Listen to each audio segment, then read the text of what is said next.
नमस्कार भौजी। अबे भौजी हुई तोर। अरे वो तो मोर जान है यार। अबे तेवकर हो भैया, तेवकर बाप मोर ससुर बेटा ससुर। चुप है, जबान संभाल के बात कर, नहीं तो मर्डर हो जाए। ऐसे? हाँ। अबे साले ते मुंह मर्डर कर बे।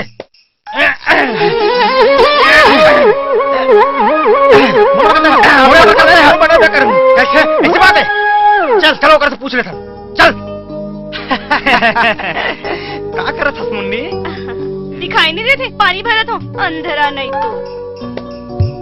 मोर के एक मतलब है कि मुन्नी तय है काकर पर बदनाम हो। एकर कहे के मतलब है ते काकर सन पर बे मुन्नी। मुन्नी के बाबू होती देख आगे बे तोर भाई।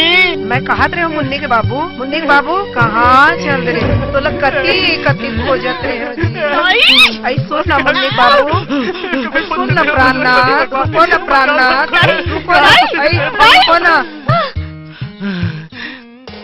मुन्नी इला धर लेना वो काला हौला बेरी हौला चल ले धर।